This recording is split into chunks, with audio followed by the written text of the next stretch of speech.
The podcast.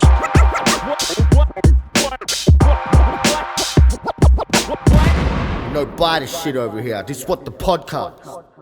Yo. New episode with the podcast. Episode 7. NevEd, it's just me today because, you know, my man Lexile had to take a little breather. He's dealing with some things right now. And I think it's fair that, you know, I made an episode for Dolo considering the fact that I missed the Inspector episode. So, yeah. But we have a few extra guests. Just like real the Inspector fans know one. he missed the Inspector episode.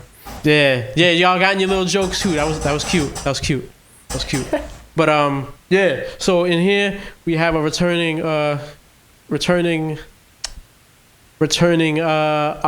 man, not as a guest co-host this time, but as the guest. Period. We're gonna be interviewing him today. Kaiser Unique. Yeah. Yo, what's up? Yeah. Woo. Yeah, Kaiser Unique's in the building, and the other dude who's yelling very loudly in my ear hole.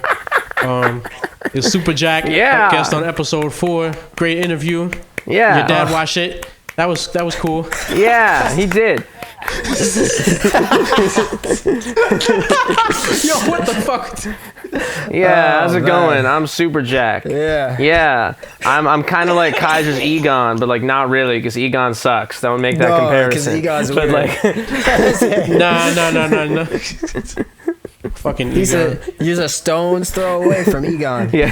Oh, man. So true. Oh, man.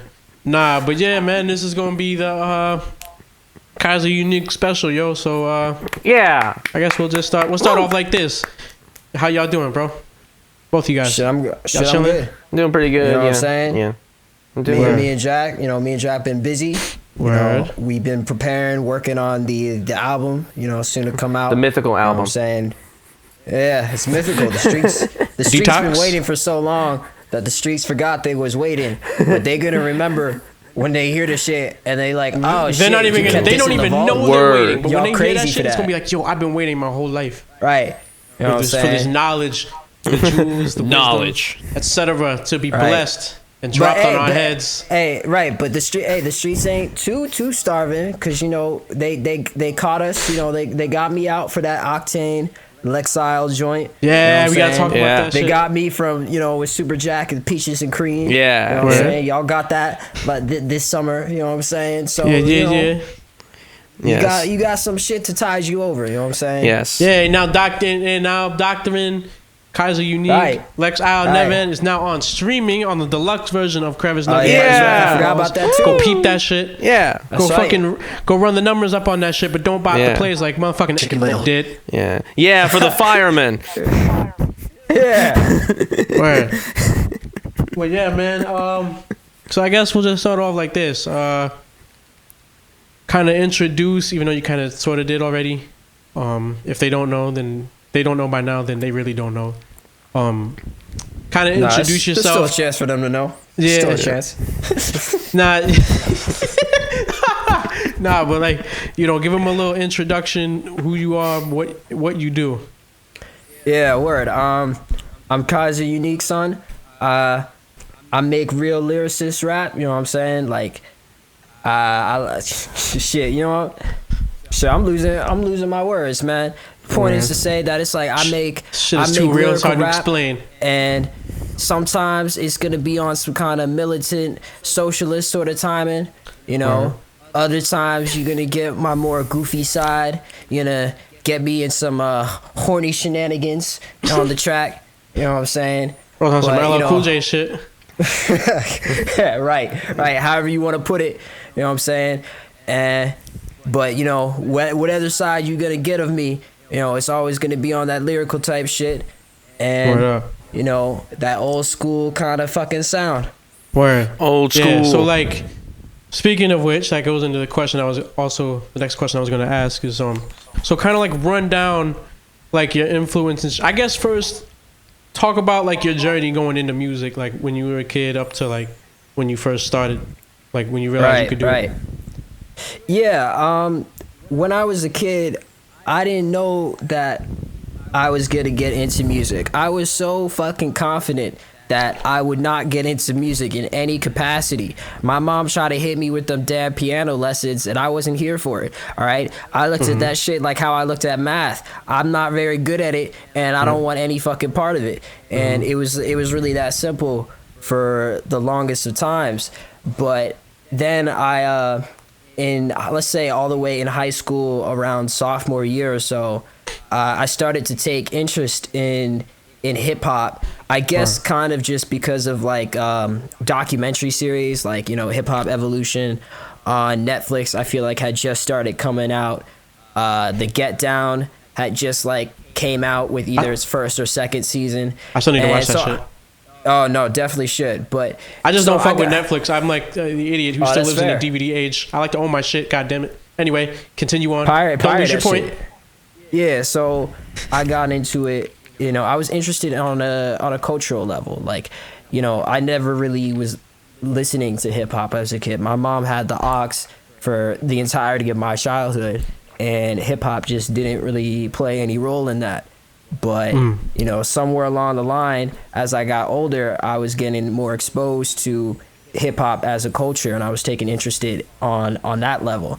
And you know, funnily enough, Get Down kind of played a big role in that, because I was like, to my pops, I was like, yo, Dad, what's up with this whole kung fu and hip hop connection? Like, it just kind of seemed like these things keep coming up together in the same sentence, despite not really being related to each other. Right. And he's like, you know, he goes through all the groups that have taken kung fu influence and tells me about how popular, you know, kung fu films were back in the day. And, you know, of course, in that list of things he shouts out to, you know, he puts on, he you know, he says like, you know, something about the Wu-Tang. So I'm like, okay, let me look into that.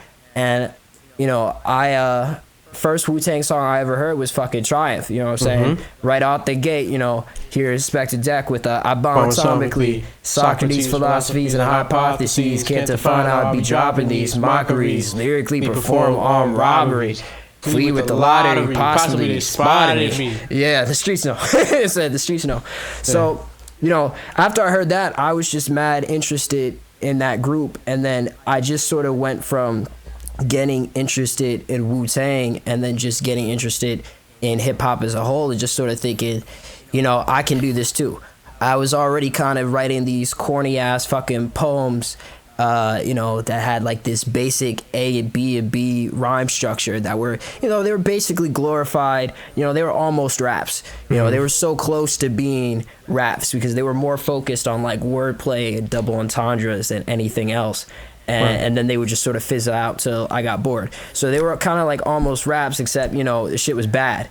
So I just started to teach myself to do that same process and not be bad. Yeah. You know what I'm saying? Right. Yeah. For sure. Nah, that's tough though. Like, and it kind of reminds me of when I first like started, because like the shit I was making was like, the shit was so bad. I hope I never see that shit again. So true. Yeah, that's real. Crazy. That's real as hell. But like, yeah, I feel like, you know, you kind of, you know, you illustrate based on like your reaction to that Inspector Deck joint, the Inspector Deck verse. Like, you know, you already had like the whole writer in you. Like, it's obvious that like writing in some way, shape, or form is something that you've always been like interested in. Absolutely. Like that. So that's what kind of like helped you latch on to like that, the more complex hip hop shit a lot earlier than like most people like who dived into the genre. Cause like that shit is hard to learn, like especially Wu-Tang, man. You know, at first their slang is crazy, right? Like that shit is crazy. You gotta like, it's like you gotta really dead ass put yourselves in like their shoes to fucking understand their slang. Absolutely. So you gotta have like the fucking the foresight to already know to like really pay attention to that shit. Right. Well, I mean, you know, I think getting indoctrinated, so to speak, into hip hop from something like Wu-Tang definitely influenced how I looked at the genre, because I feel like I guess the reason I hadn't really taken interest in hip hop was aside from just not really being exposed to that much of it, I just like was hearing the music that I was listening to, and I was just sort of getting the sense that it just didn't feel that complex. Like, you know, I feel like I get really bored easily when I'm listening to music, you know, so it needs to have a certain level of density. You know, a lot of people, when they hear music, they're really used to just understanding exactly what the person is talking about and what they're saying beforehand. But, you know, for me, it's like, if you can be entertaining and, you know, sound good, but still keep a level of like mystery to what you're actually trying to convey, that's where the real shit is at. Because I love just being awake at night, just sitting around like, yo, what the fuck did he mean when he said that, man? Yeah. What the fuck did that he was mean? how a lot of ghost shit used to be, especially because like I was such a fan of Supreme Clientele. Like 9th grade, there was like a whole summer where I just downloaded a whole lot of music. Like I still have a big ass digital music collection. I still add to it, and it was like that was one of the albums I downloaded, and I was just like listening to one and shit. Like at first I didn't get it, like, but I liked the beat, and you know what I mean. I'm listening to it, and I'm like trying to figure out what the fuck he's talking about. We want 8 ravioli bags, 2 thirsty bellies, yelling belly aches. Like, what the fuck are you talking about, bro? And it's just like, but the flow and like the delivery and like you got enough of the shit to understand the imagery that he was going for, you know, like luxurious style and shit. And, right. You know, that kept you kind of like, it still gave you the vibe. You still caught the vibe, but like later on, like after you listen to it repeatedly, you start figuring out what shit means. Because so much of that shit, like, what's that shit on the you know, the last line of the song, the verse where he goes into like the Supreme Alphabet and shit. Like, I didn't get that one. Yeah, no, you ain't lying. that 5% of shit, that shit'll stump you. You know what I'm saying? If nothing else. And then like half of that shit is like one cipher, I think, 2 at the end. You know what I'm saying? Like he says something like, I think he spells God or some shit like that. God glow be ebony. Or some shit like that. 715 4. Right. 715 4 be ebony. Right, exactly. You know what I'm saying? 5970. God flow 715. Yeah. Right. And they were just switching to that with like, you know, with Supreme Clientele, that's just like an entire abstract poem album. So there was really no control with that. You know what I'm saying? Like there was no warning. He would just switch to the next thing. That kind of reminds me. I think the only other one who really did something like that was Guru on Make Them Pay. He said, "I be the 721 1821." He spelled his name in Supreme Alphabet. That's the only one I've ever heard do some shit like that. Word. I'm sure there's a few others that that I just don't remember. But like those are the 2 ones that I remember that the most doing that. Right.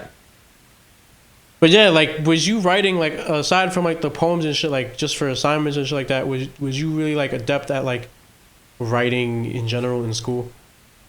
Yeah, when I was younger, I always thought I was gonna get into animation and do writing for that. So when I was really, you know, in still, like, middle school, I would have, like, notebooks and just full of, like ideas and shit.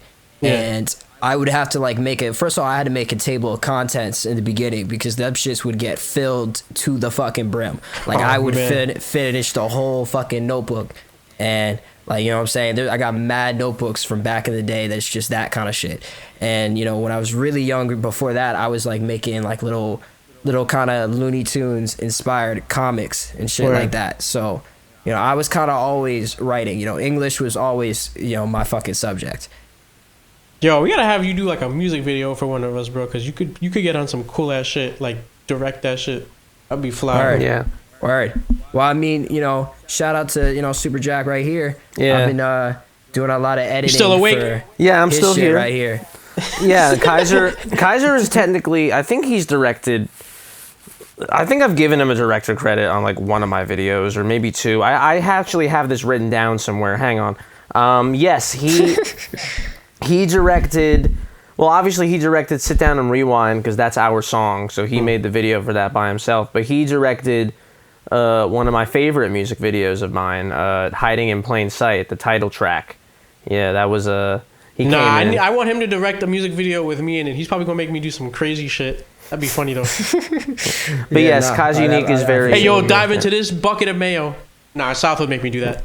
He's very heavily involved in what the next Super Jack video cycle is. Spoiler alert. That's what I'm saying. Yeah. Yo, a little sneak peek. When is that going to come out? Actually, this is going to come. There's going to be the first singles coming out end of this month. So the exclusive announcement here. I mentioned this to you before, but with that, actually no, let me not mention it on here. Anyway, ignore about 5 seconds of what I just previously said. Anyway, but yeah, no, I'm hyped for that, man. That's gonna be tough. Yeah, thank you. Yeah, I'm excited for it too.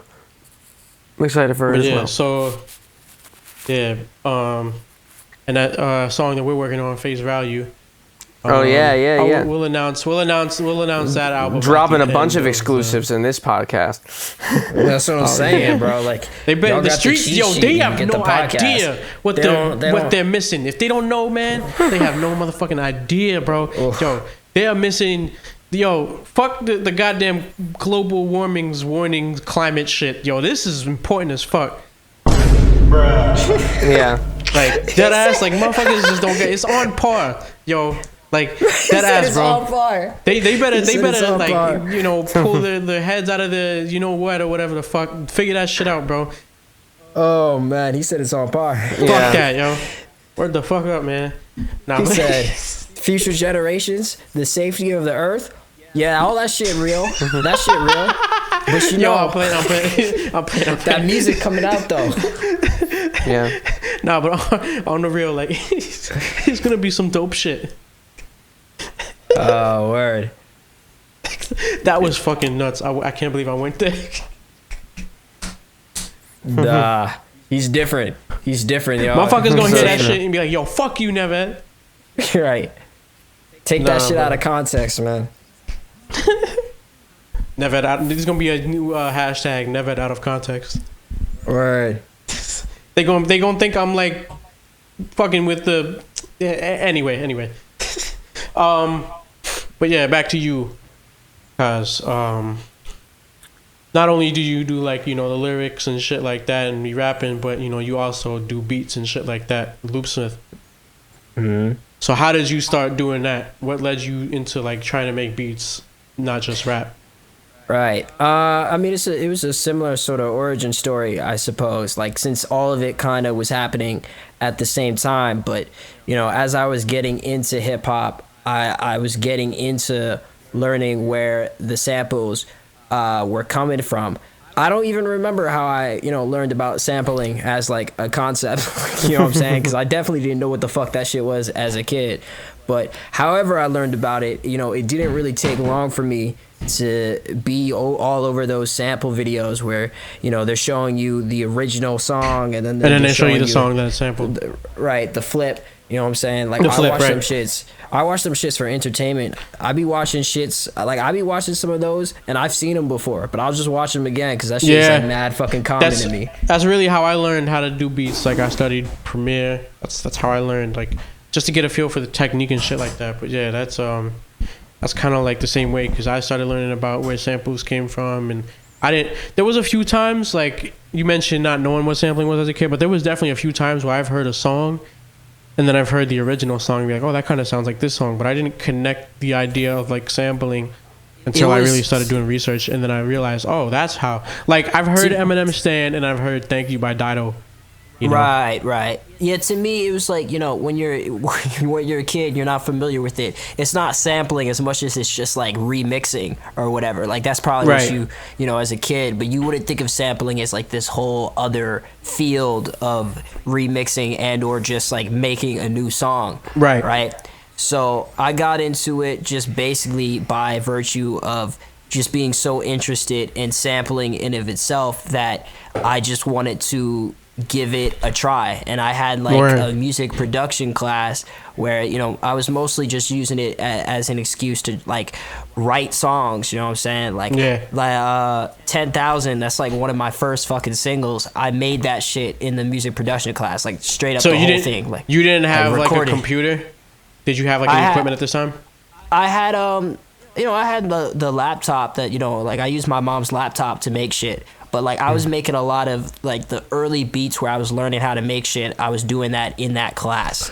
Did they have like a drum pad or shit you could use, or was it just they had the drum pad. They had like a keyboard, with the drum pad on it. Yeah. They had a Kai joint. They didn't have FL in there. We mostly just used like Logic and shit, but that was cool because I would end up making a lot of my shit in GarageBand anyway. So Logic, so it's GarageBand, like, if you use Logic, you can definitely fucking use GarageBand. Yeah. Oh yeah, right. This happened like the year I graduated, or like after the year I graduated. I should say. Right. Yeah. You missed the the part where our high school became cool. The little section of it where it was cool. They moved on before you. Goddamn, that's fucked up. They got you out of there before. But yeah, I recorded shit like 10,000 and MASH in at South. You know what I'm saying? Yeah. In that fucking music production film room. And yeah, so a lot of that early shit for 10,000, that's just like a soul loop with like a 10 seconds of just the song on loop. You know what I'm saying? And it's like I just kind of kept doing that, but I would just improve in like the way that I would chop it or mix it, or like the way or what kind of samples I would pick. Like in the beginning I was just only going for like soul and shit, but then as time went on, I started doing more experimental shit, finding some prog rock shit, really got into that. And then I was playing the country game, so to speak, where I'm just like I'm trying to get a rare sample from like every fucking country. It don't matter where the fuck it is, you're gonna find. I'm gonna have samples. I got some shit from like Azerbaijan. I don't know shit about Azerbaijan, but I've sampled from there. Right. You know what I'm saying? Yeah, and then, what's cool, like, about sampling from different countries is like 10 years beyond, like, 10 years like from when the States kind of like started and leaves the sound behind, like they're picking up on it and they like put their own twist on that shit. So it's like by 80s, like in 1980, they're doing like early 70s type shit, and it's fucking cool as fuck to see like countries do that. And I think that's like some only shit that's a product of that time period, because it's just like they didn't really have the internet. It was all records and stuff like that, so like shit traveled a whole lot differently. Like the game of telephone was way more like there was way more people putting pieces, like other pieces together with, how shit was back then. Yeah, rather than shit being so homogenized, and now people like, now, I don't know. There's definitely countries that do unique shit still, but like, you see so much of like contemporary shit bleeding into a lot of music, especially like, like the typical contemporary shit, like whether like it used to be the EDM dubstep shit. Now it's like everything has like a trap beat on it. Yeah, the music, the business side of it, I think it's affecting a lot of the creativity, where it's like it's partly the internet, where it's like you're getting access to so much music from all over the place, so everybody is more influenced by the same people. But it's also an industry sort of thing where it's like, okay, we know this sells money. Let's it sells money. It's a it makes money. Yo, you high too? You know what I'm saying? Yeah. Nah, are you as high as me right now, bro? Nah, I'm sober. As far as I know. So true. Nah. I must be too high. I mean, I must be like transmitting my I must be transmitting my like state of mind over the mic right now. I get high. But yeah, word. I feel you. Yeah, that shit is cool. I mean, like the way you was talking about like doing your shit early on, like in the film room and shit, reminds me of like how it was for me when I was like I went to regular high school over here, but I also went to a vocational school, and they had a room. It was a similar thing. It was a film room. I mean, it was visual media arts class. It had like I was just doing mostly audio shit, but it was like video, filming, camera shit. Right. But I was in the studio room, and I made a lot of shit in that studio room. A lot of beats. I had a lot of friends over there. It was a good time. I'm glad I went over there. You know what I mean? Yeah. Nah, shout out the whole music production crew. You know what I'm saying? Yeah. Shout out to the dude who didn't want to deal with the fucking class and would come in with me and just cipher for a couple hours and shit. My man Orlando. I don't know if he'll ever hit us, but I hope he's doing good wherever he's at. Shout out Julian and Bryce, who had the fucking speakers trembling for all the bass they was adding to the fucking song. You know what I'm saying? Their speakers were like they were really not like. I wish they were louder though, but the problem is it wasn't like an isolated room. So like, I would turn shit up and like, I think somebody queued up a Cupcake song too once and like turned that shit way up and that shit like blared out like fuck me, like yo, that shit was crazy. Oh man, blared Cupcake. I'm like, yo, what the fuck? Is Demon Simon. But he said we got my neck, my back, my. Yeah, I'm not. Let's not. He was about to wild out. Yo. Hey, yo. That was frightening how accurate that was. Jesus Christ, I was scared. It's fucking crazy. First time I heard that song was this chick I was fucking with who was like for some reason really intently like dedicated on me hearing this fucking song. Even though I really didn't give a shit. And I'm listening to this shit, I'm like, man, what the fuck am I doing? Mouth wide open. I ended up, yo, Jack, you're getting a little too hype, homie. Respectfully. You're not at the dentist right now, relax. He's not at the dentist. Hey, yo. Oh, no, that's crazy. Yo, Salzin's gonna hear this shit, and he's gonna come kick my ass, cause like... Yeah, he will. Nah, but word. So like, you know, you doing the beats, you doing the raps. You're pretty much like a self-contained unit at this point. You can do everything you needed to do. So when did you start like? How did you start dropping shit? And I guess this ties into you meeting Jack. So if those two things go together, then yes, it does a little bit. Yeah, yes, it does. So Jack be like, I gave you life. He said, yeah. Hey yo, I put you on. He said, hey yo, I showed you how to swim in the murky waters. I just checked my Twitter following. You motherfuckers owe me. Nah, but yeah, so I was dropping a lot of shit on SoundCloud at that point. You know what I'm saying? You know, school was ironically mad helpful with the music shit at that time, because any time I had an excuse to do some kind of class project that you know, make that into a song, I would. You know what I'm saying? Like the teacher be like, yo, here's 1984. Make a song about it. And I'd be like, literally 1984. Right. And I'd be like, I'll take the words and the themes and, you know, the elements from the book, and then, you know, transform that into like a song about like what's going on with like black people in America and that kind of shit. So I was dropping a lot of shit like that on SoundCloud, and, you know, those joints still up there? You know what I'm saying? What's that? Are those joints still up there? Yeah, they're still up there. You know what I'm saying? Man. You go to my old SoundCloud. I'm gonna take a trip when we done recording this. my voice, you can just hear my high ass voice. Yeah. Joe, you've heard my high ass voice before, bro. My $10 never be microphone. as high as my verse. You know what I'm saying? It's still never there. be as fucking high as my voice. Yeah. I think I showed you saying? some of my old ass shit, bro. Oh man. Right. Yeah. That shit was bad. If the streets want to hear my prepubescent voice, you know, it's right there, bro. I never took it down because I stand on my business. You know what I'm saying? Nah, I deleted my shit.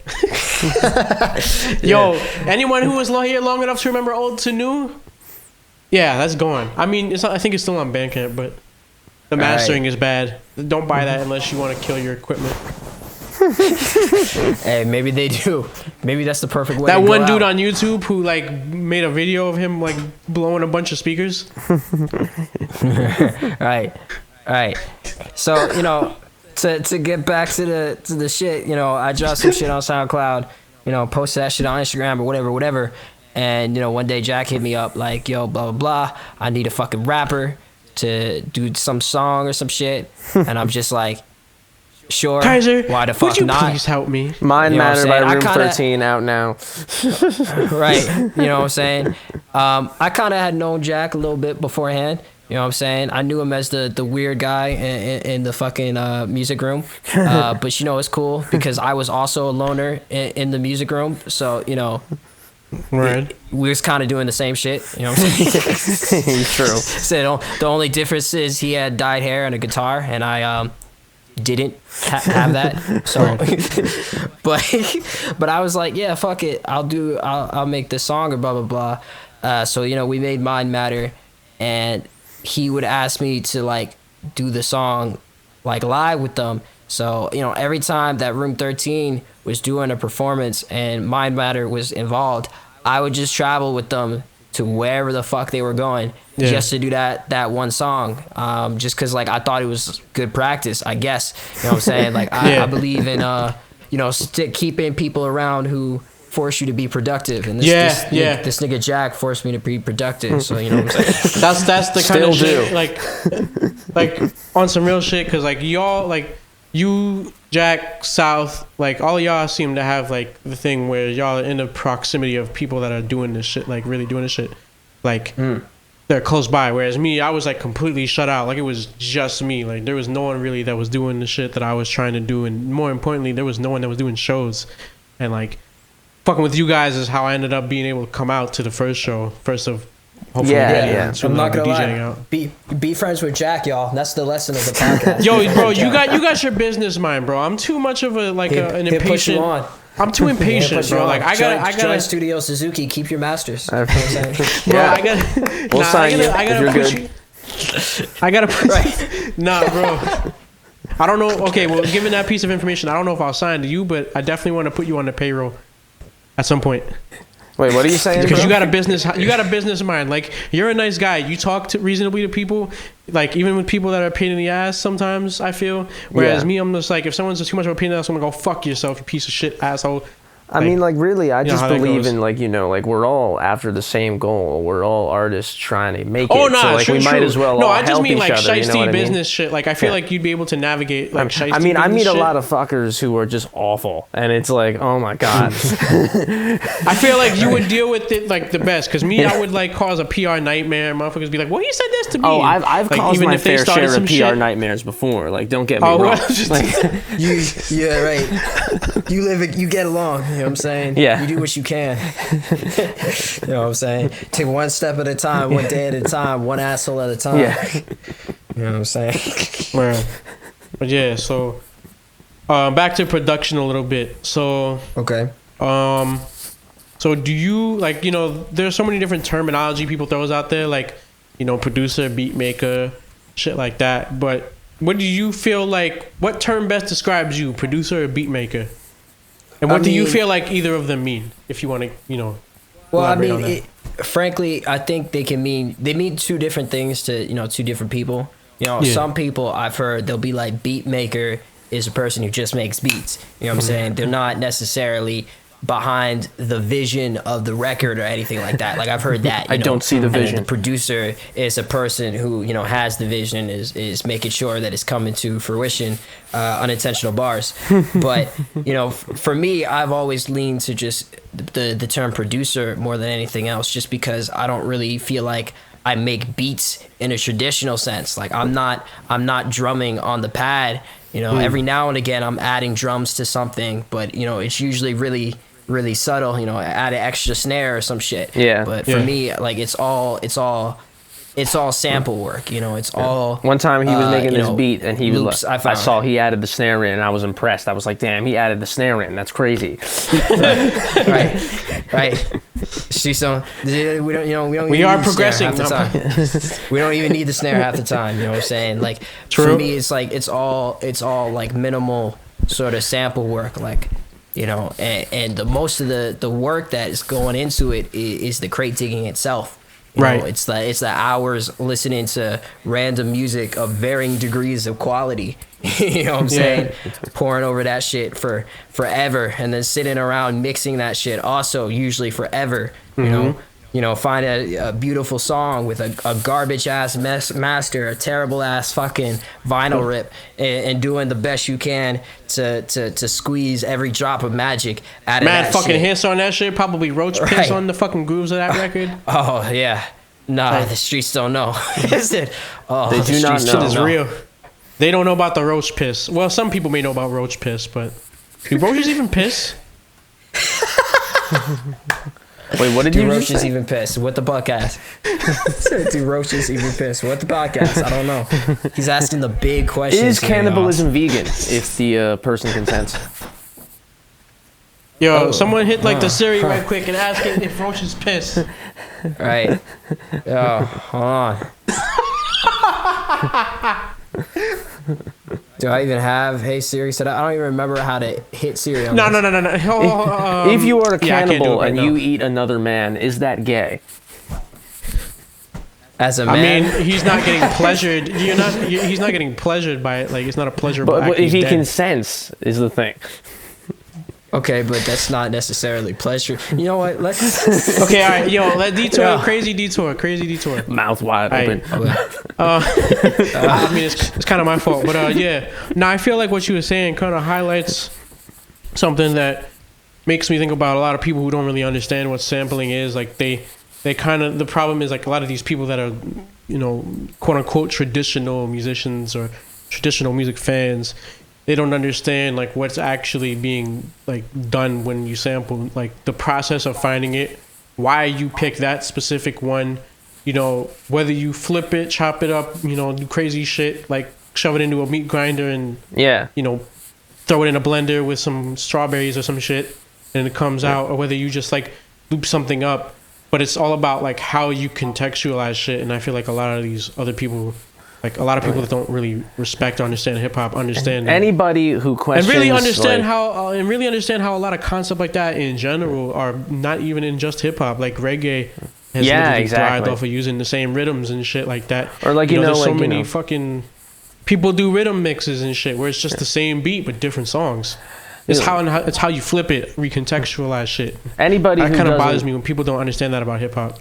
Anybody who doesn't think sampling is an art form, like, hasn't listened to like a De La Soul record or a record produced by the Dust Brothers or something like that. Like those records. Or a Bomb are, like, Squad fucking record, bro. Yeah, exactly. Like, yeah. Fucking Madlib shit. Madlib too, yeah. Mad Villainy, you know, Donuts. Yeah. Some Avalanche shit. Oh, the Avalanches are incredible. Yeah, at least the old stuff's incredible. Fucking LPs, a lot of LP shit, like Fandom and, Yeah. you know, Funk Crusher. right. Really great uses of just like samples and shit like that. And it's just like, but even like, you know, people, even sometimes like from within our like own circle, we kind of, some people tend to like, maybe not shun just looping shit, but they frown upon the idea of just looping shit, you know, because they have to like force themselves to be technical in a way. I guess it's like they're performing for themselves, and it's kind of weird, especially when you consider that, you know, the beat is in everything. I mean, it's part of it, but it's, if you're doing a song to it, it's what you put on top of that beat, like the vibe and as a whole package and shit like that. A lot of rappers just pick a really fire beat and just coast. Just saying. Yeah. Just saying. Yeah. You know what I'm saying? Like, it's simplicity and minimalism could be so fucking effective. And it's like, I think people get too caught up in doing music in a way that it's like you're just trying to like flex on other people. Like, it's always a question of, oh yeah, this is a good song, but like, how complicated was it? How many unique chords did they use? Oh yeah, but they used a sample, you know, but they didn't even really chop it up, blah blah blah. Like, it's always got to be this competition of, you know, technicality rather than just doing what comes natural. Like, Dilla wasn't dope because making music that Dilla sounds good. Yeah, like Dilla wasn't great because he was trying to be complicated. He was great because of what he did, like what came natural to him. Yeah, it just happened to be a little bit more complicated than most shit out there. Right. So it's just like, you know, there's really nothing wrong with looping shit. I mean, other than the fact that, you know, people, you know, copyright trolls, shitty ass, like. People take a whack ass loop, you know what I'm saying? But like, listen, at the same way people take a whack ass loop that everybody has looped before, and that's a little mid. Like, the same way people take the same like whack ass loop is the same way a motherfucker, like, you know, it's like, oh, sampling is easier than composing a song, and you know, I could like instantly, like, I could next time, like, I go to Jack's house, right? He's got a piano in his house. Yeah. I could instantly go over to that piano, take one finger, do like a little shitty chord progression thing, maybe do like 3 parts: intro, verse, chorus. There you go, and call that a song. Is that really? No, that just means it's shit. But yeah, I composed it like technically in the traditional sense. I'm gonna hype man for you real quick, NevEd. Kaiser, I don't think I ever told you this story, but like while we was getting ready for the Unity Fest show, and like I was in the bathroom, I heard like somebody play Fur Elise beautifully on that piano, and I'm like, now who the hell could be doing that? And it's NevEd, bro. NevEd was just going off. Oh man, NevEd was just going off on the piano. NevEd was going off on the piano? The streets didn't know he could go off on the piano. And by the streets, I meant me. Well, I did kind of know that because I'd be hearing it in the beats, but you know, it's not the same. You know what I'm saying? Yeah, I mean, usually I'm playing the samples. That's why. That's what I'm saying. Like for face value is a sample. Like there's the main piano loop is a sample. You can tell because it actually sounds like a real one. Yeah. Yeah. And the keys were actually some shits Phase gave me, but I gotta replace them. They're just placeholders for now. Word. But yeah, I mean, yeah, it's just like it's really not that different at all. I mean, like it's just the methodology is different using digital technology. I mean, some people made shit with like, if I gotta show y'all the Latin Rascals because they was doing like crazy like remixes and like edits of songs that sounded like they were being made on samplers before samplers were even like accessible to most people yet. I gotta show you that shit. They were doing it with tape. I gotta show you guys that shit. Cool. But yeah, like people like just refuse to understand like the different methodology of the shit. And not only that, but like just the song is a complete package.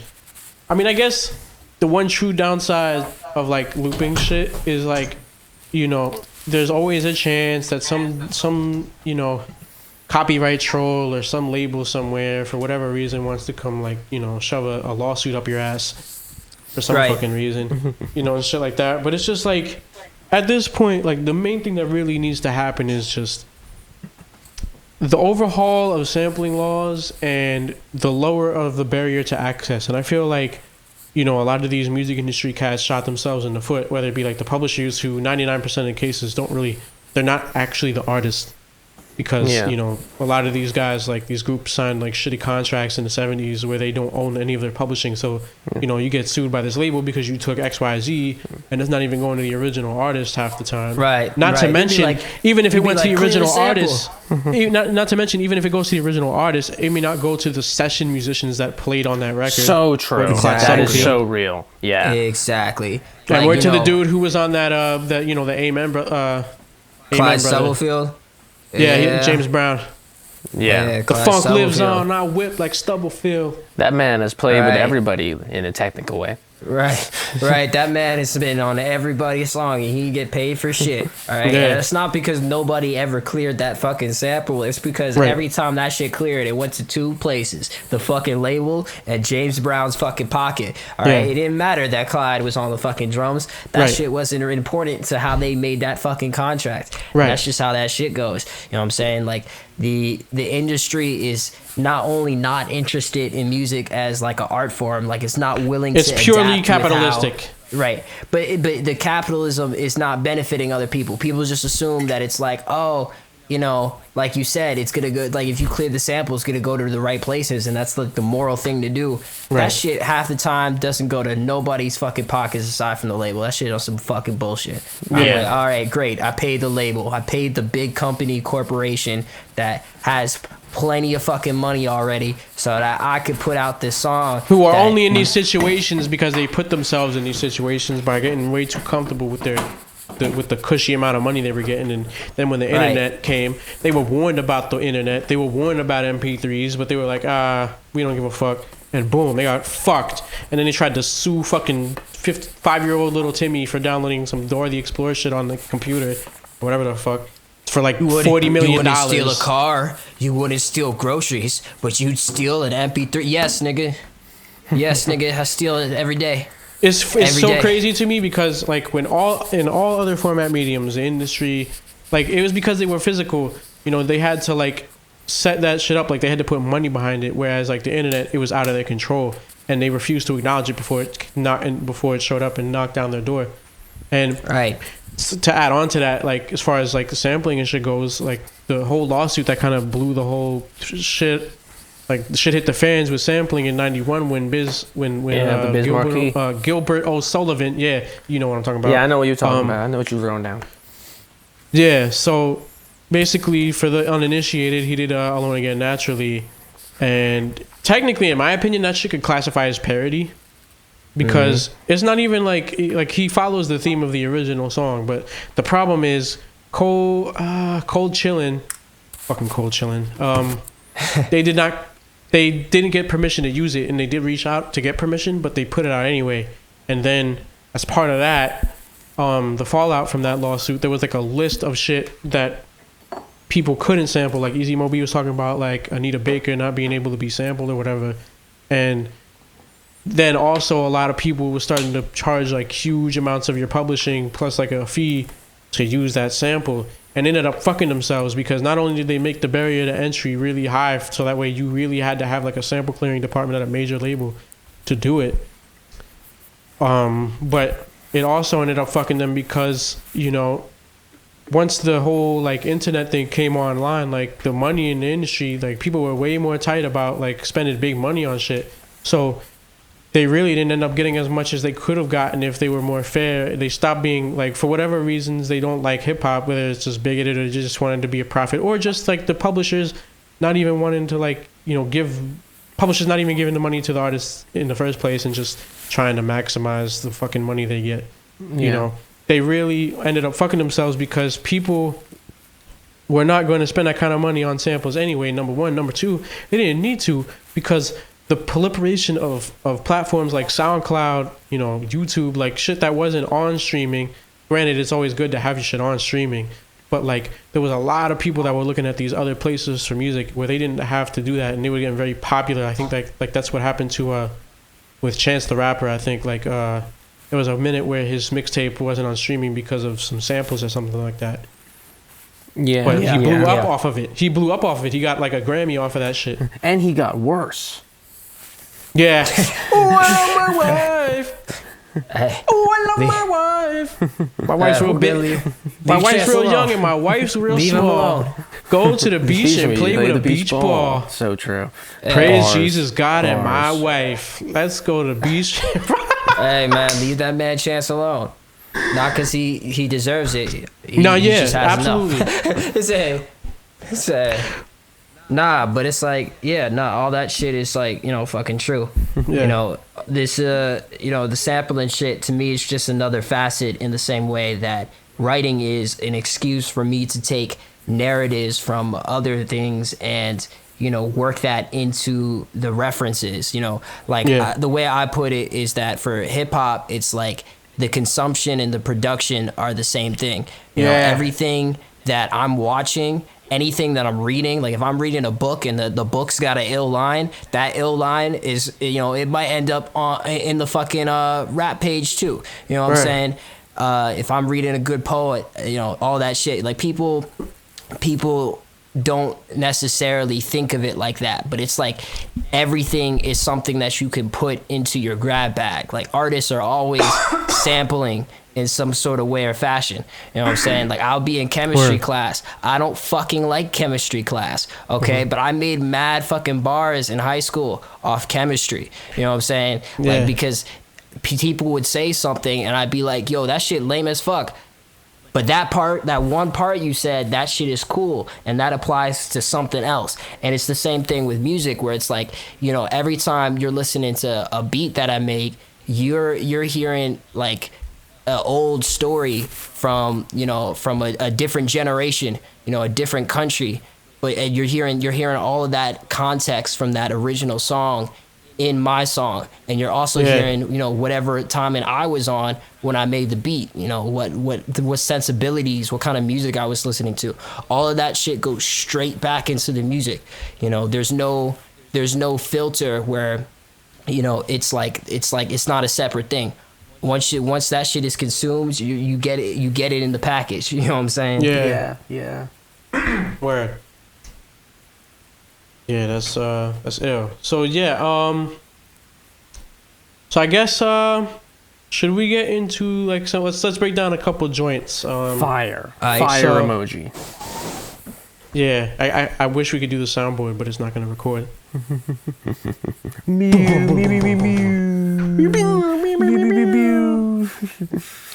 Getting grandpa excited. All right. Yeah, so I guess we'll be cliche and start with two joints. that I did, Tortoise in the Hair. So like, talk about. I think, were you in there when I made that beat? Because I remember when I made that beat, because I think it was the same day that Bismarck passed away. I actually wasn't in there when they made the beat. That was just like a pack of beats you just had to send me. You know what I'm saying? Like, I could have swore you was in there when I made that beat. Nah, not that one. I don't think. No. And I feel pretty positive about that, because I remember when you showed me the original sample and you broke it down.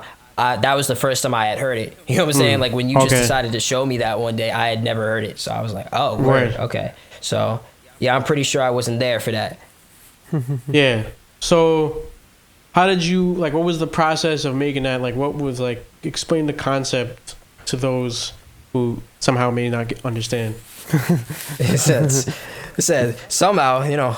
But nah, Tortoise in the Hair, for me, it was like, you know, of course, Nev sends me this militant ass beat, you know, probably expecting me to do, you know, my revolutionary type John on it.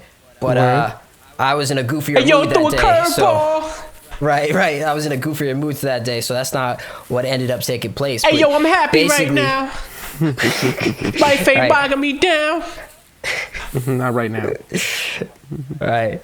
So, yeah, so for Tortoise in the Hair, basically the premise was just sort of this idea of, you know, I always bring Looney Tunes references into my work, but on Tortoise in the Hair, I made it like the main events of the song. And the idea of it was that, you know, a lot of people who are rappers, to me, are like the tortoise, in the sense that, you know, they don't really got talent for it. Damn. But if they stay steady on the race, you know what I'm saying, if they keep pushing, they can make it through. But, you know, for me, I look at myself more like the hare, in the sense that, you know, as long as I'm awake, as long as I'm not sleeping on the job, I'm dusting them. I'm fucking dusting them. There's no fucking way. As all I got to do is show up and do what I'm supposed to, right? So that was the initial premise, and then like lyrically, I made it a whole thing where it wasn't just like I'm just gonna make the Tortoise in the Hair puns, you know what I'm saying? Although that was a big part of it, but a lot of that shit too was like direct dialogue from like Looney Tunes cartoons. You know what I'm saying? Like me being like, yo, I be airing out your flows like my force to your chassis. Wind resistant ears no longer here, but weren't you chatty? You know, the whole wind resistant ears, the whole thing in the Looney Tunes episode that I'm like referencing in that is that Bugs Bunny goes to see Cecil Turtle, because, you know, Turtle keep whooping his fucking ass. So he's like, yo, what the fuck? I gotta do something about this. So he goes to the source dressed up in a disguise, and the turtle tells him, yo, I'm gonna be honest with you, rabbits, they not even built for racing like that. I mean, yeah, they got legs, but like, bro, look at them ears. They're just wind resistant. Just wind resistant. You know what I'm saying? So Bugs Bunny's dumbass gets conned in this one, because, you know, Turtle's the one thing where Bugs Bunny, that's the one time where my man, he be falling short sometimes, you know what I'm saying? That's why you gotta stay on point. But, you know, he goes over to the turtle and he steals his whole steez. Like he's like the whole chassis part. He's like, I got an airflow chassis, because the turtle tells him that shell is aerodynamic. Like the air goes through the hole and out the other hole. So he dresses up like a turtle too. And that shit ends up being his fucking downfall. You know what I'm saying? But a lot of that song is just like direct, like sort of references to that. You know what I'm saying? Yeah, I wouldn't have known that if you never told me, because I haven't really watched that shit growing up. Like I was on some Nickelodeon type of shit. I was, you know, SpongeBob and all that shit. So I didn't even know all those references, like, to the lyrics and shit. So that's new information for me. Right. Yeah, I thought it was just the general concept of just Tortoise in the Hair was what he was doing. Like I didn't really tie it to Right. Absolutely. I mean, for me, it's always, you know, shit's always on Looney Tunes time. And, you know, me and we go in Looney Tunes for real. But, you know, cartoons, like I said, I thought I was going to be into cartoons as, like, you know, that's what I thought I'd be working on. And Looney Tunes was a big part of me being interested in cartoons as a whole. And a lot of my steez as a rapper has, you know, carried over to that. You know what I'm saying? Like, if you every ever, time I perform, just on a quick side note, if you ever decide to make a cartoon, I would love to voice act in one, bro. Noted. Same So here. just like hit me. I'm totally down for that. Word. I'll keep that in mind. You know what I'm saying? Get you a really ill extra part. You know what I'm saying? Be the extra in the background saying some crazy ass shit. You know Or what we could just revive the Lord Quills cartoon. Word. Inspector would never let me do that. That's a word. Nah, but so like, yeah, so like even when I perform, you know, I wear white gloves on stage. You know what I'm saying? A lot of people, you know, they look at that, they're like, you know, Michael Jackson or some shit like that, and I'm like, nah. You know what I'm saying? I've got so many mad different things. You know what I'm saying? People be like Michael Jackson. They be like, yo, they like golf gloves. You know what I'm saying? Like niggas don't know what the fuck is going on, right? But it's like. They're Bugs Bunny gloves, you know what I'm saying? Yeah. Like they got the 3 lines in them. They got that, you know, the same shit Mickey Mouse and all these cartoon characters wear. So, you know, even like the way I carry myself and my fashion, you know, ties right back into the cartoon shit. You know what I'm saying? Word. Like a lot of the music I make is mad serious, but a lot of shit is goofy as fuck too, you know? If you read between the lines and understand the references. Right. Which that's kind of cool because it lets you kind of be able to have fun with the music, whereas like the regular person will just kind of get a sense of like what you're talking about generally, but like the astute person will catch all like the little references and shit like that. Right. It's a little bit of an inside club sort of thing where it's like, you know, you might find it humorous just because you get, you know, the general double entendres or the puns, but it's like if you have that extra knowledge of being able to hear me say a line and know that I actually quoted something else, you know what I'm saying? That's crazy. You know what I'm saying? Yeah. Hell, even in Octane, there's a couple throwaway bars that are like Looney Tunes quotes. You know what I'm saying? Yeah, you wouldn't hit a rabbit with an elephant gun. Right. Yeah.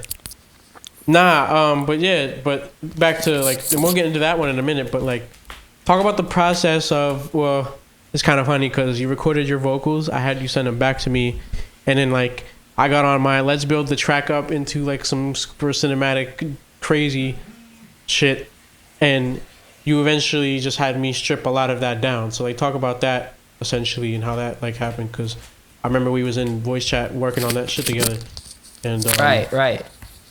I mean there's not quite as much to tell with that one. Like you did your thing, adding a bunch of shit to it, and that shit was hard, but I just felt like I wanted to keep a lot of it raw. You know what I'm saying? And we still ended up releasing a version, like you said, that had a little bit more of like the strings into it, because I really thought the strings that you added to it for the chorus section was really cool, but I wasn't sure I wanted it to be like the main version per se. Yeah. You know what I'm saying? So I actually like doing that because like back in the day, people would like release like on the 12-inch, the vinyl, they would you know, release a lot of different mixes of stuff, like especially in R&B, like the more hip hop focused joints that had like more of that sound, made a version called like, they would make versions called just the bass, where it's like just the drums and like a bare hint of melody. Like shit like that is cool.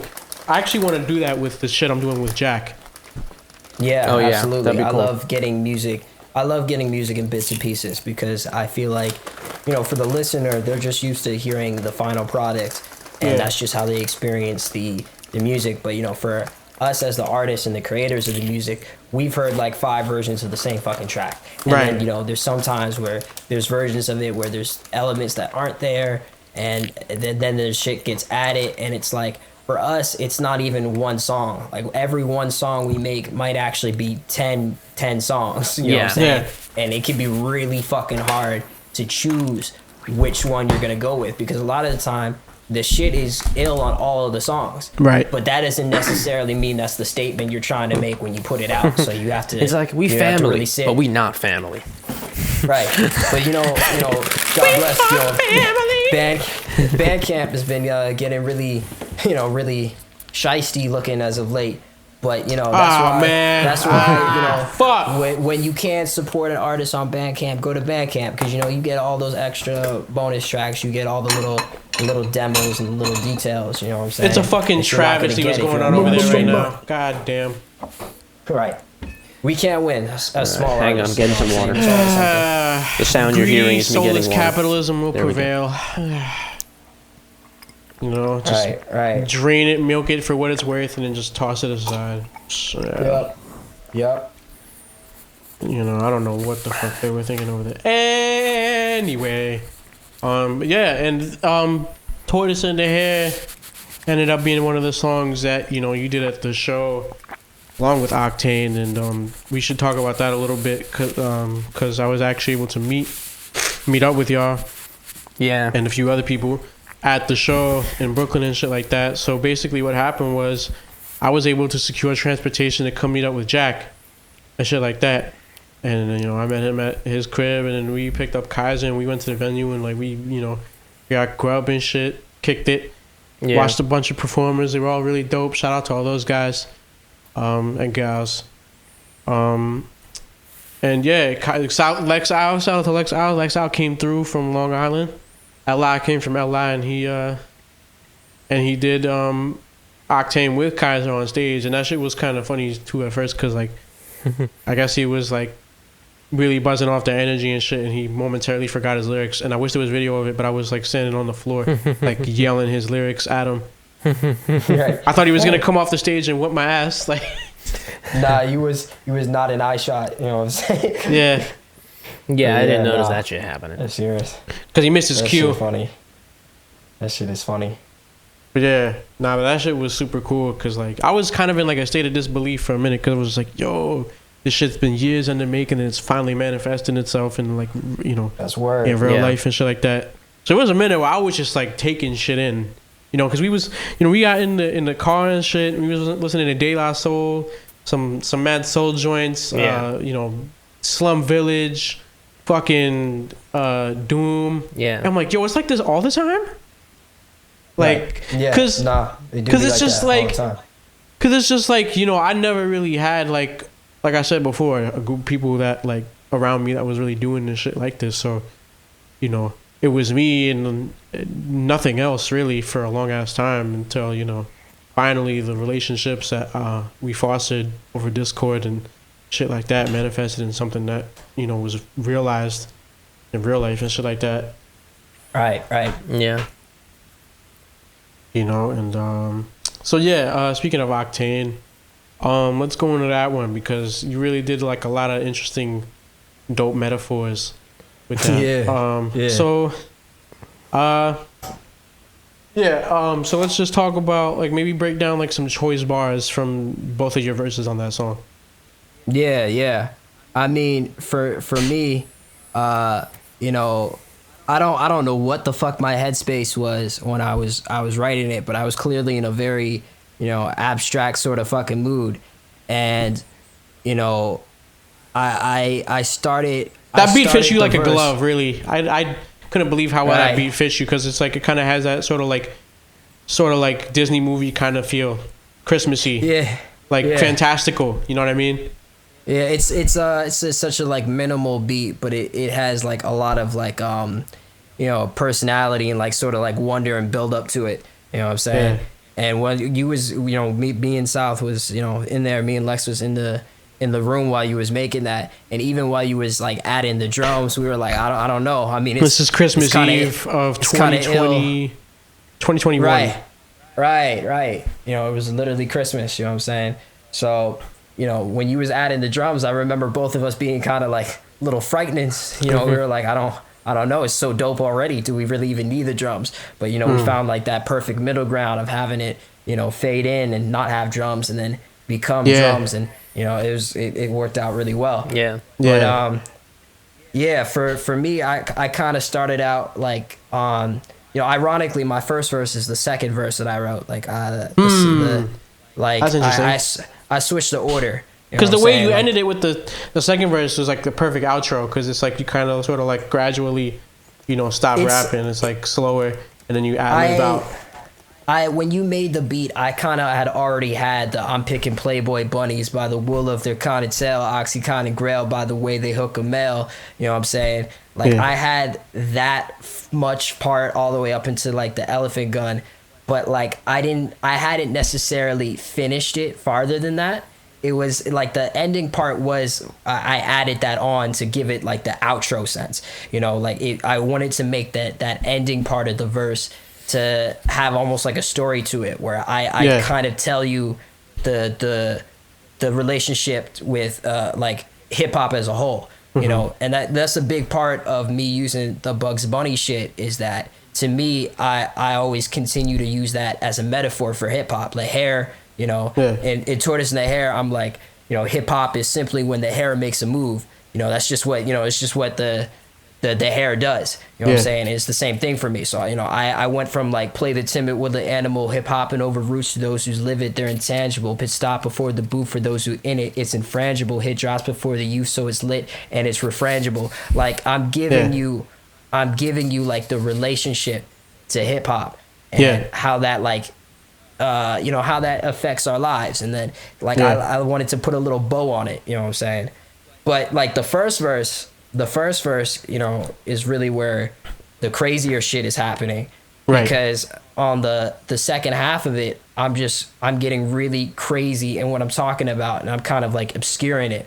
Like I hit you with like the tally hodo, carving in hatches with my hatchets, initials by my kill count, separated brackets. Educated masses on matches like where the tinder at, splinter from the wood that I gathered from where we into that. Wear the winter hat up to bat, catch the homer, before it out the park and landed as an ovum. So, you know, that whole verse there, I'm kind of like, I'm talking about hip hop as in like, you know, as like a lover sort of thing. Like when I'm saying carving in hatches with my hatchet, I'm talking about like carving in a tree, how you usually put like a heart and you put your initials in there. I'm talking about carving in a tree and putting my heart initials right next to the kill count of fucking rappers that I got. You know what I'm saying? And then I'm using that to like parry to sort of end up just kind of talking about sex. You know what I'm saying? Like everything from that point on is a metaphor. You know, educated masses on matches.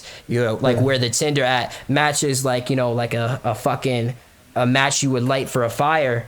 You know, to make a Tinder, but matches like also like on Tinder. You know what I'm saying? You know what I'm saying? So and then splinter from the wood that I gathered from when we into that. You know, I don't think I need to explain to you guys what wood can be. You know what I'm saying? Yeah. And then wear the winter hat up to bat, catch the homer. Where the winter hat is the condom. You know what I'm saying? Like the winter hat of course. I'm saying where the catch a homer, you smash that shit. Catch a homer. Before it's out the park and landed as an ovum.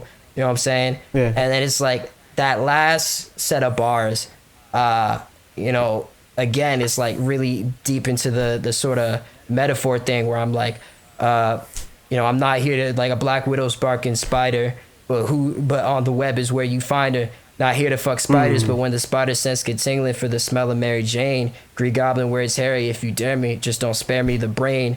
You know what I'm saying? All of that shit in there is like I'm working off the spider metaphor.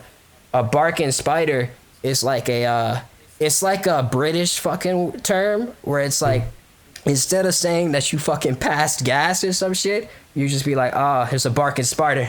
You know what I'm saying? Wow. So I didn't even know that. That's crazy. Yeah. You be pulling like little pieces of information that you just pick up along like over time, and you be working it into like your bars and shit like that. That's really fucking dope. Right. So, you know, the Black Widow is literally like you know, a widow. You know what I'm saying? Like somebody's fucking wife. You know what I'm saying? On the web, you know, doing some kinky shit. You know what I'm saying? But I'm not here to fuck spiders. Yo, that's fucking genius. I'm here. You know, I'm here because my spider sense is tingling for Mary Jane. And Green Goblin, where it's hairy, if you dare me, don't spare me the brain. You know, again, Mary Jane, you know, is related to the spider sense with Spider-Man. And then Green Goblin is like, goes back to the Mary Jane, but it sounds like Green Goblin. And then Green Goblin, where it's hairy, you know, I'm talking about eating some, you know, hairy ass pussy. But, you know, also Green Goblin's name, you know, his, you know, Harry Osborn is, you know, a lot of the time Green Goblin. You know what I'm saying? So it's like I'm doing triple at bro, triple dude, this shit is deep, bro. Pause, yo, the latest is crazy. So I'm doing triple metaphors. Like I was doing crazy shit on that one. Yo, how do you, and another shit that like boggles my mind that you're really good at is the stream of consciousness rap that like Ghostface does, where it's just like you're connected. It's like shit that maybe connected or not connected, but when it is connected, it's very like vague and like loosely, like you really gotta pick it apart, and it's just not really. At first, it doesn't really sound like, coherent and shit like that. You're just going from one thing to the other and then loosely connecting them, mostly by like rhyme schemes and shit like that. Like that's a style of fucking rap that I've tried to do, but no matter how much I try, like my mind is always like building a fucking building. Like it's linear. Like I have to. I can't just keep it flowing from like. I can't keep it flowing. That shit is hard. Right. Yeah, no, I was lucky to be in both and be able to do both in that situation, because when I started writing the verse, I was really just trying to hit that Jack Frost pun. You know what I'm saying? Crossing it flows. Try to Jack Frost, but it flows. You know what I'm saying? Like I was really just in my syllable bag, and I'm just trying to do the rhyme structure. I wasn't necessarily going into that verse trying to make sense. Yeah. But like my brain kind of be working like a conspiracy board a lot of the time, where it's like I'll start one idea and then I'll take the thread and connect it to another idea. Right. And on the surface, the two things aren't like related, but if you know what the thing is that got me to one thing to the other thing, you can follow it. You know what I'm saying? Yeah. Like once I hit the fucking that carving the hatchets with my hatchets, that led me off on a whole different tangent. But you wouldn't necessarily see that tangent as related to the thing with the spiders if you don't know the slang that I'm dropping there. You know what I'm saying? Yeah. But it's like it's connected. You know what I'm saying? So yeah, I was in a different place on that one. You know what I'm saying? Yo, that shit is so crazy, bro. Like, man. But yeah, that shit came out so well. Right. Of course, that's on the Rhythms and Blues project. That's been out for a little bit now. Go check that shit out. You know what I'm saying? Go run the fucking numbers up on that shit. It's like a 20-minute EP. It's nice and digestible. Right. Super easy shit. And I think I may have mentioned it earlier, but the Crevice Nuggets Deluxe. Nuggets get Deluxe. That doctrine. Shit. Get all of the shit with Lex Isle on it and me. Yeah. Definitely go run everybody's winning team right there. Run everybody streaming up. You know what I mean? But shit, yo, Jack, was there anything you wanted to ask or anything you wanted to talk about? I mean, well, you said you wanted to talk about Peaches and Cream, right? Oh yeah. Let's do that. So you want to still do that? Yeah, let's take it away. Let's do it. All right. Well, I'm gonna start by asking you, Kaiser. Peaches and Cream. Talk about your side of it, and then I'll talk about mine, I guess. Yeah, that's weird. So Peaches and Cream. Honestly, that was like a really old beat that I had from. Honestly, let me look. Let me check. He said, you know what? Look for the date created beat. I'm gonna check the date. I'm gonna check the date on him. Word up. Okay, it's 2020. Right. Yeah, that makes sense. Right. Yeah. So we made the song fairly recently. You know what I'm saying? It's not like the whole song was in the vault, but that beat, I made that in 2020, and I guess we was just kind of searching for things that. Both things that, I should rap on that's just been sitting in the vault, but also things that maybe, Jack wanted to get on too. You know what I'm saying? And he was like, yeah, we should do something with that. And I was like, shit, I don't know. But I feel the same way every time somebody picks, like, I need to start putting like best if used by dates on my beats, because some of y'all be taking like some of my old ass beats expiration and you'd be like, yo, send me that. And I'm like, I don't know, man. You'd be like, no, send me that. Like, you picked this one beat where it was just like, not to detail, but you picked this one shit that's like a xylophone loop, and I'm like, why would you want to rap on that? Like, it's like like skittery. Yeah. No, yeah. Sometimes rappers be picking like your weirdest beats, and you're just like, really? Yeah. Yo, I played this as a joke. I played this as a joke. Nah, man, it was ill. Bro, I sampled Dora the Explorer theme music on that. What the hell? You want this? Oh, that's word. Oh, No. No, I didn't. I'm just like, I make a joke beat and someone actually likes it. Nah, your jokes be serious, bro. Oh, man. I be learning truth from your comedy, man. The fucking pirate beat that I sent you with the yeehaw sounding joint. Yeah, no, that one's a joke beat. That one's a little bit more like a weirdo pick. You know what I'm saying? Yeah, that's a funny shit. But yeah, so yeah, I didn't necessarily have an idea for it right off the bat, but I started to get back into my sort of abstract bag and start with things that I'm like familiar with, you know, like if I'm not doing a serious track, you know, that happens in a different sort of format for me. A lot of the time I'm just reading something, or I'm watching a video essay about a social situation, and then I just, decide to address it. But like for these more like free form sort of tracks, I just sort of go back to things that I like to work into shit. So I start, with the, since it's such a calm beat, I start with the swaying like a summer rose, movements like a rubber hose, Mickey Mouse gloves on the cub who want to cover those, bring it back to cartoon shit. You know what I'm saying? And then just sort of kept working from there. And the thing that I was kind of like, I feel like the thing that was kind of keeping me from working on that beat wasn't that I didn't like it. I fucking love that beat, you know what I'm saying? I think that shit is hard as fuck. But like it switches tempo in the middle because of the way that I chopped it. Partly, like definitely on purpose, but it switches tempo drastically in the middle, and I just wasn't sure what the fuck I was gonna do with that. But it turns out that me in 2023, 2022, whatever fucking year it was, you know what I'm saying? Me now is a way better rapper than I was in 2020 because I fucking soloed that shit. That shit wasn't even hard. I was like, yo, we're gonna switch beat. You had the knowledge that made that problem of yesteryear seem like so trivial now. Yeah. Like sometimes I'll be doing that. I'll be going back to like old, like I have a lot of session files that are just like before I was on the MPC anyway. Like I used to go back to like my old project files and just find like loops that I never added onto. And I'm like, wait, I could just do this. And then I just, make a beat with an old loop. I've done that quite a few times. Right. So Jack pushed me to do something, and then I did it. So, common theme. It's a theme. Yeah. We were, thinking about doing some joints together for, what is becoming his first album. And I was just basically to be released? When?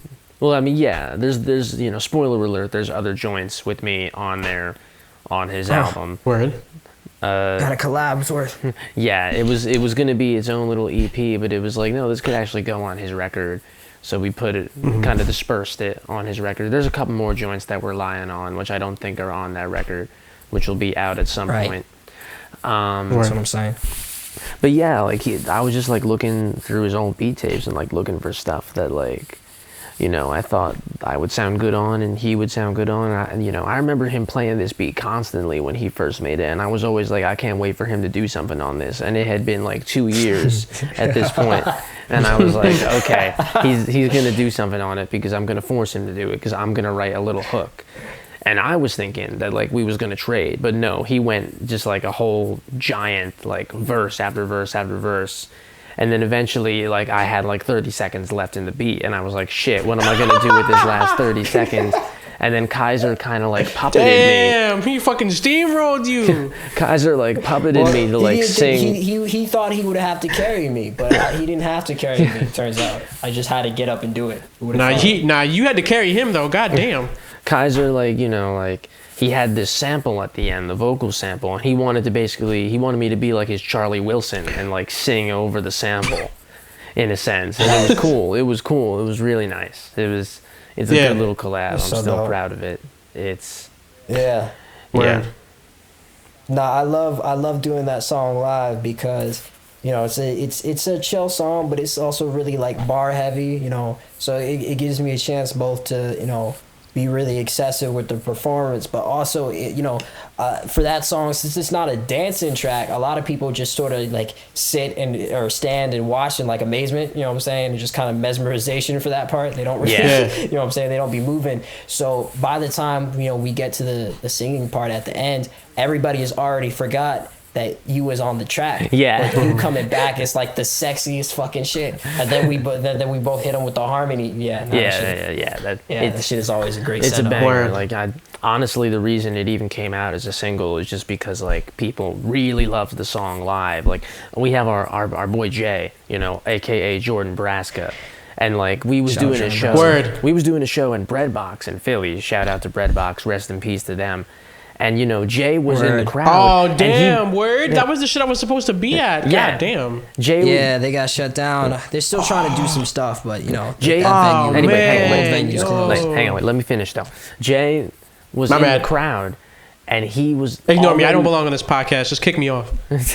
Jay was in the crowd, and he already knew some of the words to Peaches and Cream, and this shit wasn't out yet. And like whenever we do this song, it's like a highlight in the show, even if it's in my set or if it's in Kaiser's set. It doesn't matter whose set it is that we throw it in. It's like it's always a highlight. So I was like, dude, like if the album's not done yet, we should just put this song out now while people are like thinking about it. And that's exactly what we did. Yeah, capitalize on that buzz, man. Especially because the album's probably not gonna come out in the summer. It's not gonna be a summer release most likely. But that song is a summer song. Yeah. You know what I'm saying? Word. So the fact that we dropped it while there's still some summer left, that shit was cool. Like when we dropped it, I was at my grandma's house. I was enjoying summer in all capacities. I was talking about on that song, Swaying Like a Summer Rose. I was in my grandma's garden chilling, listening to that song. You know what I'm saying? Like, yeah. Yeah, that was yeah. It's very good. That shit was dope. But yo, I literally just remembered. Before I forget, I need to ask you why you called yourself Kaiser. Yeah. Right. So true. Okay. Shit. Very important. All right. So I wish I had a short version of the story, but I don't.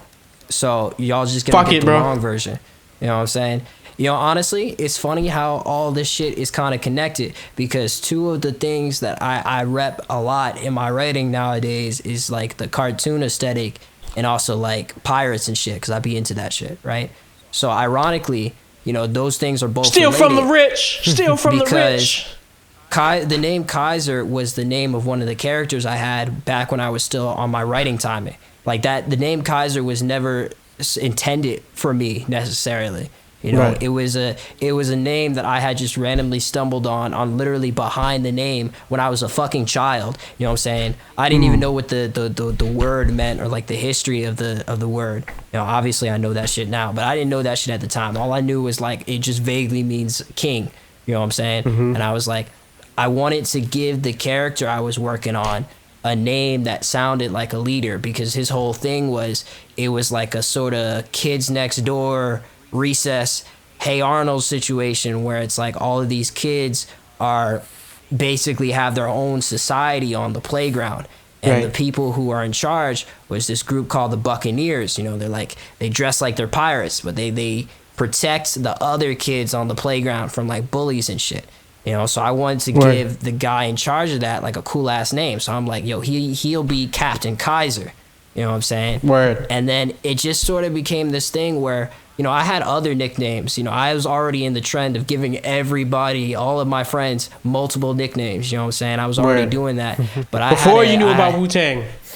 Right. Yeah, even before that. Before I was into hip-hop, I was already on that timing. You know what I'm saying? Yeah. So eventually I was like, yo, the nickname that I have right now, it's just not really cutting it anymore. And I had already kind of gotten into this habit of just kind of putting Kaiser in front of other things to make it sound cooler. Like I just thought of it as like a sentence enhancer, as SpongeBob would put it. You know what I'm saying? Like I'd be looking at like my street name. One of the streets I lived close to was Aloof, and I when I got there I was like, yo, Kaiser's Aloof. You know what I'm saying? Like I would do shit like that, right? Right. So when I needed a name to release the song, I just made my name Kaiser because I was already kind of starting to use that as my own name multiple times. So I just went with that. But I needed to add something to it because there's other people who call themselves Kaiser.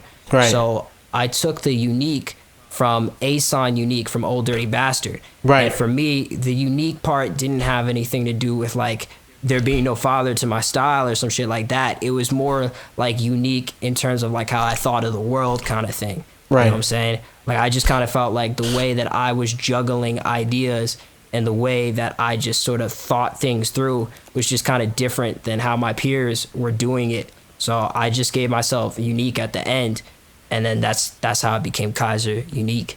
Yeah. No, that's cool. It makes my fucking name origin story look. I mean, my name origin story was shitty anyway, but that made it look really shitty. Like, because it's the most. So it don't gotta be complicated all the time. You know Nah, what I'm true, saying? but it's just like, you know, I've ran with the same name, and it's literally just because I reversed the word.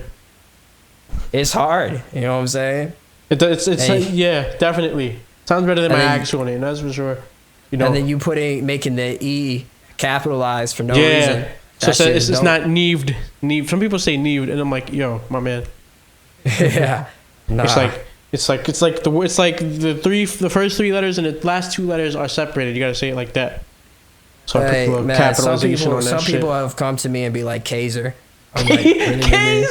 Kaiser, Y'all never have heard of Kaiser. Like y'all Kaiser- never heard the word Kaiser. Kaiser No? Unique is crazy. Yeah. You know, so Crazy. you can't win, but you know it's a cool name to introduce myself as. You know what I'm saying? Nah, for sure. So all the homies, all the shorties, everybody gets I'm Kaiser now. You know what I'm saying? Like I was at my fucking poetry thing. Real niggas be at poetry shit. You know what I'm saying? So I was at my poetry thing and I introduced myself as Kaiser, and one of the people who was in the poetry club was like, "You've just mastered how to say your name with like, you know, such like, you know, regality or some shit, like, you know, with such like pose." And I'm just like, I'm gonna be honest with you. It's just one of those names that you just have to say like that. Like, Yeah. It's not like I try to say it in a way that's cool. It's just that I'm trying to enunciate it so that y'all can remember what the fuck my name is. And it's Right. just one of those names where when you do that, it's Kaiser. What's your Yeah. name? Oh, I'm Kaiser. You know what I'm Kaiser. saying? Yeah. And know then what I'm people saying? at Like, the you show, gotta- they would ask me who I am. I'm like, yo, I'm Nev. Right. Back home, they know me as something different. You know, over there in that crowd, yo. you know, regular people, they know me as Nev. You know. Hey, back home, now they just now my homies call me Kaiser too, you know what I'm saying? That's Yeah. it. I'm not gonna lie, that's the best part of being an artist is when niggas start calling you by your name. Nah, be like, I'm- oh, shit, There's still some people it's that never call me by my name, Yeah. Yeah. my artist name. Nah, I love Nah, when the hoes call me Super Jack for real. He's into that. Oh He's like, man, nah, that's crazy. What the? Nah, that's real life though. No, I feel that, but like, you know, I'm thinking about too many scenarios anyway. Nah, it'd be crazy. Or he'd be being It'd called crazy. Super Jack. He'd be like, You yo, know- you Super know- Jack me. You know you fuck with your name when you start to introduce yourself as your nickname and you don't Yeah. even think about it. You know what I'm saying? True. Like I meet new people. How did you get the Super I'm Jack? saying? How did you get the name Super Jack? I don't think I asked you that on your Okay, yeah, episode. history. that's a whole thing. Okay. Super Mario Brothers? No, I'm playing. No, it's not actually. Although I was a big Mario head as a kid, and still am Yeah. to an extent, but not as much. You fuck with the Super basically- Show? That shit was Oh classic. yeah, I mean, you know, it's bad, but it's bad in a good way. You know what I mean? Like, Yes. um, Yes. It's the but Mario yeah. Brothers. Anyway, so Now continue. you know, at the time, you know, as Kaiser was mentioning earlier, you know, I met him. I was in a group called Room 13. I wasn't really a solo artist yet, but I was doing some Right. joints with people where I would need to be a solo artist because I didn't want to credit the band as a feature on things. It felt Right, of weird course. because it's not, you know, me doing a hook on someone's song or me making a beat for somebody. That's not a band effort. That's a me effort. So I was doing this track for somebody. The track never came out, but this track. And he was like, yo, you can play all these instruments and you can sing. You're Super Jack. And he kind of laughed to himself. And I was like, Super Jack? That would be a fun, like, stage name. Little did I know is that this Yeah. dude is a stoner. And Super Jack is like a name for weed. So I was about to like Wow. drop a first single Super Jack strain. as Super Jack. And I was like, shit, this is named after a weed strain. That doesn't fit my music at all. Nah, they're gonna come sue you, bro. What the And- fuck? What if they sue you? So, but you know, it was like 4 albums in, and I was literally just chilling with Kaiser, and Kaiser was like, "Yo, what if you like wore a mask, like a domino mask, like, you know, Robin style, detective style?" And it was like, "Oh yeah, that would be cool." And then like it became this character, and now Super Jack is just kind of a catch-all for anything that I do, you know, as Word. a solo artist. But like, you know, it went from just being a producer name on the side to being the main thing to being a character to now being just this collection of things that I do. It's a very Right. interesting path it's taken. Word. Word. No, that's tough. That's cool. Like, I feel like it's kind of funny how some of us got our names from, like, you know, sometimes they almost seem like movie cliches how we got our names, but like we're still like the way the situations happen and shit. Because like I could totally picture that like shit, you know, the guy naming you Super Jack happening in like some kind of movie, and then like the light bulb thing goes off. Yeah, Right. You know what I mean? Right. Super Jack. You know, shit like that. But yeah, no, that's fucking cool. So shit. Is there any other shit you guys wanted to talk about? Whether it was like shit you're working on now, like future shit. I mean, I can plug some things, you wanna but plug? like, Yeah, plug. I mean, I'm about to drop a whole bunch of stuff, so y'all just be on the lookout for that. When I You gonna say, set the streets on fire, son? Yeah, when I say Hey that, yo, the cartels ain't gonna be scrambling when this shit hits the streets. Yo, word is bond. You ain't fucking lying, bro. Y'all gonna catch some of my video editing skills on some of that shit. You know what I'm saying? Word. Nah, it's just gonna be a problem, man. The Coast Guard's gonna be shook. They ain't gonna be able to do shit.